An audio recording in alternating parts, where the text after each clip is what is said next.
opened his eyes. The sky was a dusty grey. The sun was just rising. He could feel a pain like no other increasing in his stomach. Hunger.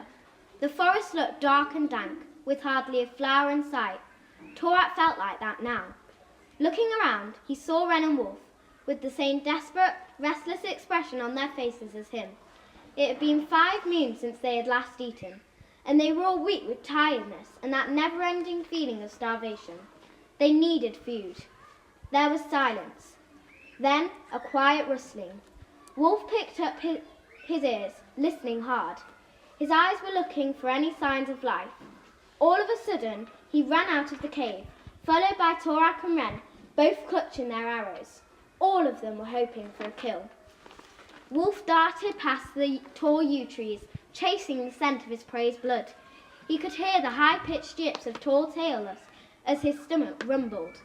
It hurt for him to move his legs, he was that hungry.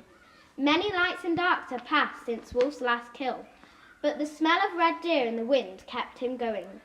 Knowing that tall Tailless and female tall Tailless were close by, he stopped at a tree to sniff his prey's hair. He was getting closer. As he neared the fast wet, he spied his prey. Standing under the big white and her many cubs was a big red deer. All he had to do was pounce. Keeping close to the shadows, Wolf felt the grass tickle his paws as he stealthily stared at his prey. His wolf brother was even closer now. The young cub hid in a bush and bended his legs. Breathless, Torak and Wren finally caught up with Wolf, who was just about to pounce. Torak yipped quietly to tell him to stop. The deer was sipping water, unaware of the trio. Wren grasped her bow and lifted her arrow. This was the moment they'd been waiting for. Closing one eye, Wren aimed for the deer. For what seemed like an eternity, Wren's arrow soared through the sky. Everything was silent. Torak could hear the panting of Wolf, and the short rasp was Wren's breathing. "We've got it," whispered Torak. "Don't get too hopeful," replied Wren in a hushed voice. Then, like a flash of lightning, the deer jumped and a low, deep roar started. All of the forest erupted with terror as the deer ran off. They'd lost it. Wren's stomach churned. Terror filled the air. The bear was here. It stepped out to reveal its true, terrifying self. Towering over the three, it bellowed, breathing bloody breath all over them. Wren's face turned a chalky white. Gasping in shock, Torak staggered back, filled with terror. Wolf snarled, trying to defend his wolf brother. Torak stared into the bear's blank, spine-chilling eyes. He could see nothing but hatred and anger. Compared to Wolf's rock-grey fur, the bear's auburn spikes, as dark as bark, looked so intimidating, Wolf could hardly breathe. Gaping at this enormous creature, Torak remembered Far and what the bear had done to him.